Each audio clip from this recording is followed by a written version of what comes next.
जय श्री कृष्णा श्रोताओं, आप सबका मेरे चैनल ज्ञान सुधा पर स्वागत है। आज मैं आपको कार्तिक मातम का द्विविंशति अध्याय और त्रिविंशति अध्याय सुनाने जा रही हूँ। इन अध्यायों को सुनाने से पहले एक भजन के माध्यम से हम ठाकुर जी का गुणगान कर लेते हैं। मैं कहाँ बिठाऊं श्याम कुटिया छोटी सी, मैं कहाँ बिठाऊं श्याम कुटिया छोटी सी, छोटी सी छोटी सी, मैं कहाँ बिठाऊं श्याम कुटिया छोटी सी। यमुना से मैं जल ले आऊं, यमुना से मैं जल ले आऊं, जल से तुम्हारे चरण धुलाऊं, जल से तुम्हारे चरण धुलाऊं।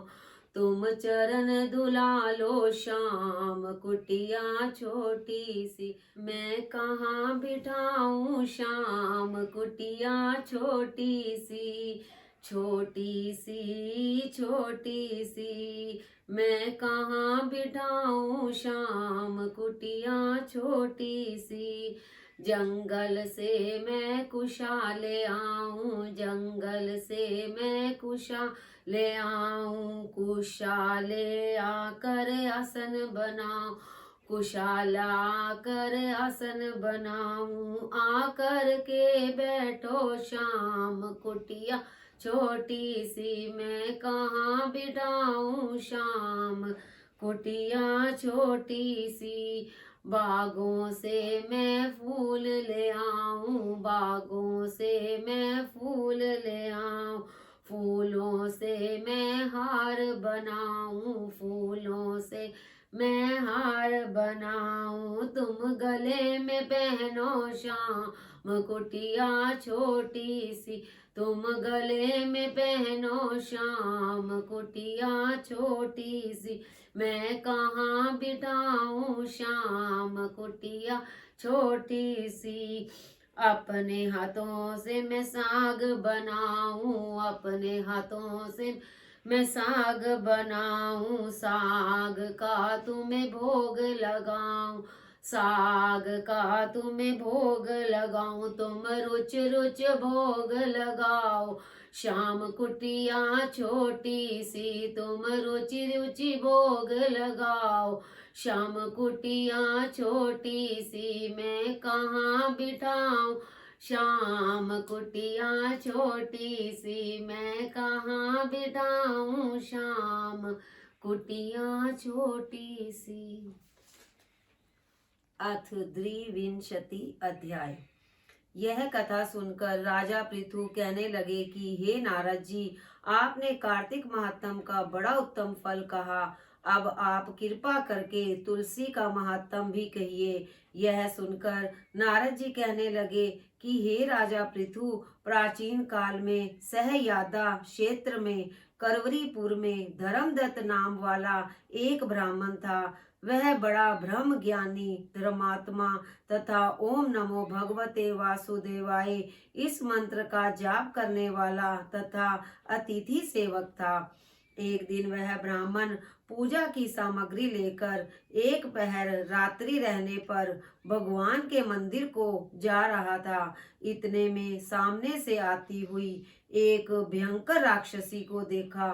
बिल्कुल नगन सूखी देह वाली, आगे को निकले हुए बड़े बड़े टेढ़े दांत, लाल नेत्र, घुर घुर शब्द करती हुई ऐसी भयंकर राक्षसी को देखकर भयभीत धर्मदत्त ने तुलसी मिश्रित जल उस पर फेंक दिया। उस जल के शरीर पर लगते ही उसके सब पाप दूर हो गए।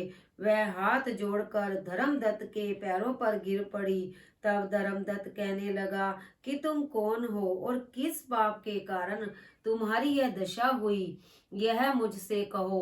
वह कहने लगी कि सौराष्ट्र देश में भिक्षु नाम का एक ब्राह्मण था। उसकी मैं पहली पत्नी थी और कलहा मेरा नाम था। मैं ना तो कभी अपने पति से मीठे वचन बोलती और ना ही उसको खाने के लिए अच्छे फल व भोजन देती थी। यह देखकर जब मेरे पति ने दूसरे विवाह का निश्चय किया तो क्रोध में आकर मैंने विष खाकर अपना शरीर त्याग दिया। तब यमदूत मुझको बांधकर यमराज के पास ले गए। तत्पश्चात यमराज को चित्रगुप्त मेरे अच्छे तथा बुरे कर्मों को बताते हुए बोले कि महाराज, इसने कभी कोई शुभ कर्म नहीं किया, सदैव अपने पति के साथ द्वेष करती रही। यह सुनकर यमराज ने आज्ञा दी, क्योंकि यह जिस पात्र में भोजन बनाती थी उसी में खाती थी, इसलिए इसको अपनी संतान को खाने वाली बिल्ली की योनि में भेजा जाए। यह अपने पति के साथ द्वेष रखती थी, इसलिए यह विष्ठा खाने वाली शुक्री की योनि में जाए। इसने आत्महत्या की है, इसलिए प्रेत योनि में जाए। सो महाराज, मैं 500 वर्ष से इस योनि में फिर रही थी कि भूख और प्यास से दुखी होकर एक वैश्य के शरीर में प्रवेश करके कृष्णा वेणी नदी के संगम पर आई। जैसे ही नदी के तट पर पहुंची, विष्णु के दूतों ने मुझे वेश्या के शरीर से निकालकर बाहर फेंक दिया। घूमते फिरते अब आप मिल गए तो आपके तुलसी मिश्रित जल से मेरे सब पाप नष्ट हो गए। अब आप कृपा करके यह बताएं कि इन तीनों योनियों से मेरा छुटकारा कैसे होगा। धर्मदत्त कहने लगा कि तुमको देखकर मैं अति दुखित हुआ हूँ। तीर्थ, व्रत, दान यह कार्य प्रेत योनि में नहीं हो सकते। तुम्हारे पाप अधिक और पुण्य बहुत कम हैं। हमने सारी आयु में जितना कार्तिक व्रत किया है उसमें से आधा पुण्य तुमको दिया, जिससे तुम उत्तम गति को प्राप्त हो जाओ।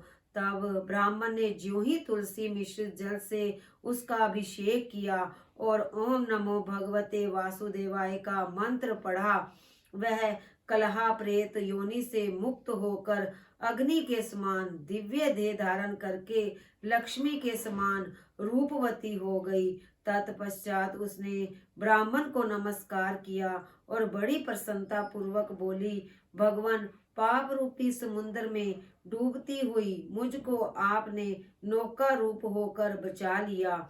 उसी समय भगवान विष्णु के दूत पुण्यशील तथा सुशील वहां आ गए और उसको विमान में बिठाकर बैकुंठ को ले जाते हुए धर्मदत्त से बोले, हे ब्राह्मण, तुम धन्य हो जो सदैव भगवान की भक्ति में लगे रहते हो। तुम्हारे कार्तिक व्रत के आधे पुण्य के प्रताप से ही इसको मुक्ति प्राप्त हुई है। हे विप्र, कालांतर में तुम भी राजा के कुल में उत्पन्न होकर वैकुंठ को प्राप्त होंगे। इति द्विविंशति अध्याय अथ त्रिविंशति अध्याय।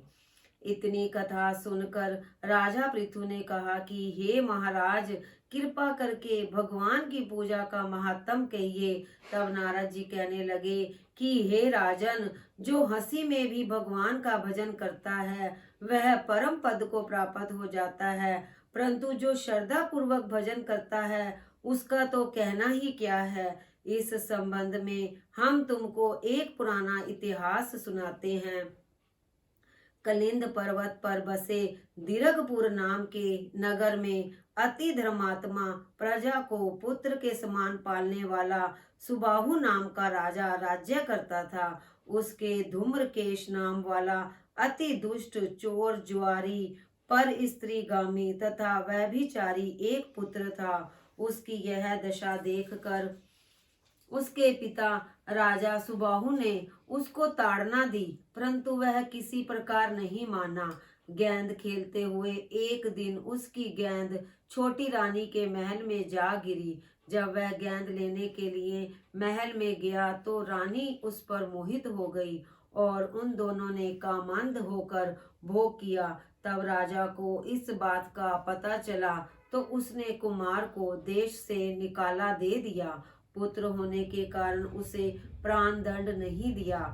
अब राजकुमार वन में रहकर प्रतिदिन मांस खाता और रात्रि को वेश्याओं के घर में रहता। चोरी आदि करके जो द्रव्य लाता वह वेश्याओं को दे देता। इस प्रकार फिरते फिरते वह एक दिन वृंदावन में आ गया। कुछ समय बाद सत्यव्रत नाम वाला भगवान विष्णु का भक्त अपना घर बार छोड़कर कार्तिक मास में भगवान का पूजन करता था और वह केवल कंद मूल तथा फल ही खाता था।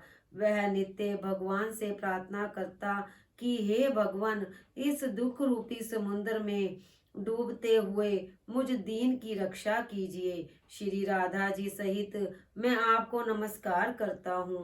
वह प्रेम में मगन होकर रोने भी लग जाता। इसी प्रकार वह नित्य प्रति करता। दैव योग से एक दिन धूम्रकेश ने उस ब्राह्मण की यह क्रिया देखी। जब रात्रि को घर आया तो वहां आकर वैश्या के सामने उसने भी मिट्टी की मूर्ति बनाकर वैसे ही सब कृत्य किया। अंत में उसी भांति स्तुति आदि करके रात्रि को वैश्या के घर में ही सो गया। दैव योग से राजा के दूत भी उसी समय वहां पर आ गए और उनके हाथ से धूम्रकेश वहां मारा गया और यमदूत उसको महापापी समझकर मारते हुए पकड़कर उसको यमराज के पास लाए। उसको देखते ही यमराज खड़े हो गए और तथा उसको पाद्य अर्घ्य आदि प्रदान किया। फिर आप अपने दूतों से कहा कि तुमको धिक्कार है, जब तुमसे हमारा कहना है कि विष्णु भक्तों को यहाँ पर मत लाओ, फिर धूम्रकेश को यहाँ पर क्यों लाए। उसने चाहे हास्य से ही कार्तिक मास का व्रत वृंदावन धाम में किया, मगर फिर भी यह वैकुंठ में जाने के योग्य है। यमराज पुनः धूम्रकेश से बोले कि भगवान की भक्ति 9 प्रकार की है। उनकी कथा सुनने से राजा परीक्षित, कीर्तन से सुखदेव, स्मरण से प्रहलाद, पाद सेवा से लक्ष्मी, पूजा से पृथु, वंदना से अक्रूर, दास भाव से सुग्रीव, मित्र भाव से अर्जुन, आत्म निवेदन से राजा बलि जिस प्रकार परम पद को प्राप्त हुए हैं, उसी प्रकार तुमने भी चाहे हास्य से ही भगवान की पूजा की, मगर फिर भी तुम स्वर्ग के अधिकारी हो। यद्यपि तुम अपने कर्मानुसार पहले नरक के अधिकारी थे, मगर अब वैकुंठ के अधिकारी हो। कार्तिक में मास में की गई भगवान की पूजा व्यर्थ नहीं जा सकती। जहाँ पर भगवान शालीग्राम है, वहां पर ही गंडकी नदी और सब तीर्थ हैं। तब धूम्रकेश यमराज से पूछने लगा कि भगवान सब नदियों को छोड़कर गंडकी को कैसे प्राप्त हुए। यमराज कहने लगे कि किसी समय वेदशिरा नाम के ऋषि सब लोगों के हित के लिए गंगा तट पर तपस्या कर रहे थे। उस रमणीक स्थान में उनके तप से इंद्र अत्यंत भयभीत हुआ और उनकी तपस्या को भंग करने के लिए मंजू घोषा नाम वाली अप्सरा को भेजा। मंजू घोषा वन में क्रीड़ा करती हुई अपने यौवन तथा रूप का प्रदर्शन करके अनेक हाव भाव दिखाने लगी। उसी समय मंजू घोषा ने मुनि के चरण का स्पर्श किया तो ऋषि के रोमांच खड़े हो गए।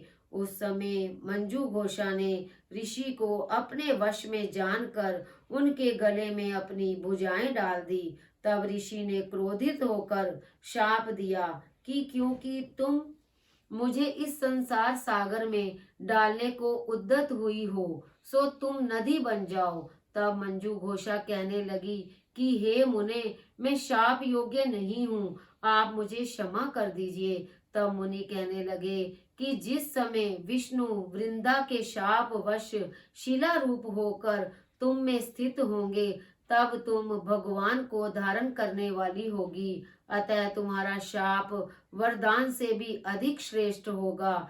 यमराज कहने लगे कि हे राजकुमार, अब तुम विष्णु लोक को जाओ। तब धूम्रकेश सुंदर विमान में बैठकर वैकुंठ लोक को चला गया। इति त्रिविंशति अध्याय। बोलो विष्णु भगवान की जय, बोलो तुलसी मैया की जय, बोलो कार्तिक महात्म की जय। अगर आपको मेरी ये वीडियो पसंद आई हो तो इसे लाइक करना और चैनल को सब्सक्राइब करना ना भूलें। जय जय श्री राधे, जय जय श्री राधे।